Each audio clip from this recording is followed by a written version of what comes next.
지금 의원장님께서 지금 이게 문제가 없는 법안이다 이렇게 생각을 하시는 것 같은데 분명히 여기 관계부처가 다 문제 제기를 하지 않습니까? 예? 이 지금 시장 점유율 60%이 규정을 제한 규정을 법률에 명시하는 것은 과도한 입법부의 행정부에 대한 개입이 될 수가 있고 공정 경쟁 정책을 이렇게 주관하고 있는 공정위에서도 이거는 문제 있다고 제기하지 않습니까? 더구나 과기부조차도 주무부처조차도 문제가 있는 조항이라고 하는데 이것을 법사위에서 통과시키는 거는 문제가 있죠. 그래서 위원장님, 우리 지난해에는 우리가 숫자 논리로 야당이 반대함에도 불구하고 사실은 많이 통과시킨 법이 많습니다. 잘 아시는 대로 지난 연말 12월 31일 날 우리 반인권적 국가범죄에 관한 시효에 관한 특례법을 통과시켰지 않습니까?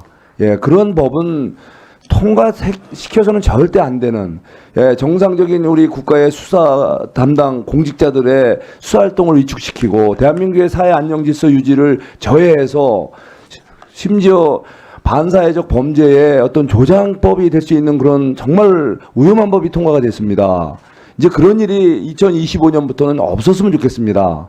제가 오늘 박범계 의원님, 김기표 의원님, 박희승 의원님 정말 유능하고 정말 인품 훌륭하신 분들이 이렇게 들어오셨는데 이제는 새해가 됐으니까 우리 법사위에서 관계 부처가 우리 정부 행정부에서 이거를 담당하는 주무부처들이 반대하고 그런 것을 우리가 입법부에서 그냥 우리가 하고 싶으니까 한다고 밀어붙이면은 정부가 이걸 집행해야 될 정부가 감당하기 어렵다고 문제 제기하는 법안을 입법부에서 강제 통과시켜 놓으면 그 법이 제대로 작동되겠습니까?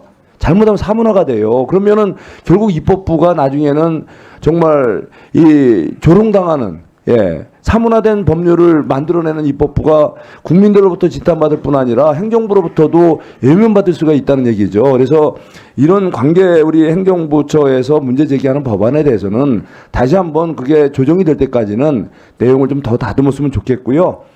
그리고 우리 더 이상 이렇게 문제되는 법안은 법사위에서 통과시키지 않았으면 좋겠습니다. 그런 의미에서 이거를 꼭 통과시키고자 한다면 우리 이소위에 넘겨서 보다 심도 있는 논의를 거쳐서 다시 논의했으면 좋겠습니다. 이상입니다. 네, 성숙준 의원님의 의사진행 발언 잘 들었고요. 발언 내용에 대해서 제가 답변을 드리겠습니다. 정부에서 찬성하는 법만 국회에서 통과시킬 수는 없는 겁니다. 헌법에 분명히 나와 있습니다. 입법권은 국회에 있고 행정권은 정부에 있다. 이렇게 되어 있습니다. 그리고 입법부와 행정부가 서로 견제, 조화, 균형을 이룰 수 있는 다른 장치들이 많이 있습니다.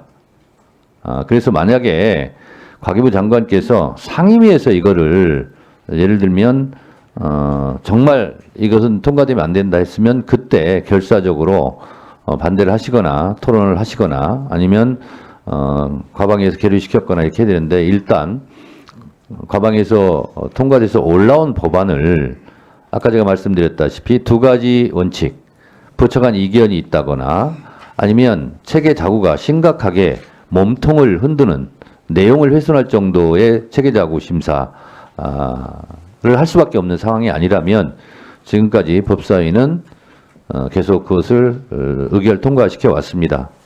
그래서 새해에는 새롭게 하자는 말도 일리는 있지만 지난해에 지켜왔던 원칙을 2025년 새해에도 변경할 사유를 저는 발견하지 못했다. 이렇게 생각이 들어서 이 부분에 대한 토론은 이쯤에서 마칠까 합니다. 위원장님, 제가 한 말씀만 드리겠습니다. 여기 60% 안이 이제 우리 이통 자회사가 아닌, 그러니까 대기업이 아닌 소기업에 돌아간다라는 전제면 이게 굉장히 좋은 법안이 될 수 있는데 현실적으로 그렇지 못할 가능성이 훨씬 큽니다. 그러니까 자회사가 나머지를 채울 수 있는 확률이 많아서 이게 그러니까 소기업을 보호하는 이 법안이 될 수가 없기 때문에 저희가 걱정을 많이 합니다.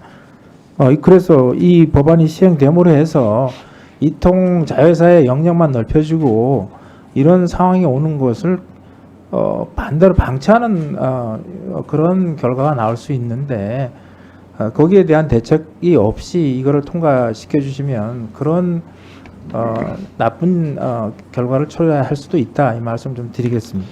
상임위에서도 충분히 말씀하셨죠. 제가 들어가지는 않았습니다. 우리 네네네. 차관들이 들어가서 하는 네. 것이라서. 그렇게 충분히 말씀을 하셨을 텐데 그럼에도 불구하고 가방에서 통과시켰을 때는 나름대로 이 법이 통과가 돼야 된다 하는 나름대로 의미가 있었다고 저는 봅니다. 네, 네, 네. 자, 위원장님, 뭐 가방에서 통과가 되긴 됐습니다. 그러나 가방이 민주당과 국민의힘 의원들이 합의에 의해서 통과된 것이 아니라 결국은 표결로 해서 통과가 됐습니다. 그러니까 양당의 의견이 많이 달랐다는 겁니다. 그리고 이거 자꾸 이제 체계의 문제가 아니라고 하시는데 우리 분명히 그 위원장께서 인용하신 119조 2항에는 시장의 지배를 방지해야 된다. 그러니까 지금 60% 늘리면 사실상 이통 3사 자회사의 지배력을 50%에 있는 걸 60%로 늘려주는 그런 결과를 초래할 수밖에 없는 게 눈에 보이지 뻔하거든요. 그러니까 차라리 이렇게 가는 것은 우리가 말하는 헌법상의 체계, 즉 시장의 지배를 방지한다는 것과 이게 전면 배치되는 조항입니다. 이 조항은. 그래서 제가 체계 문제를 아까도 언급한 것이 그 이유고요. 근데 그런 것을 우리가 보면서 이걸 가지고 그냥 통과시키자고 하는 것은 제가 보기에는 조금 우리가 고민을 해볼 필요가 있다고 생각을 합니다. 이게 뭐 정치적 이슈가 되는 사안도 아니고 결국 민생 사안이니까 이 부분에 대해서는 한번 그 실제 부작용이 충분히 예상되고 있고 이 문제가 있으니 이거는 한번 추가로 검토하게 이소에 보내서 추가 논의를 할 수 있도록 그렇게 하는 게 좋겠다는 말씀을 드립니다.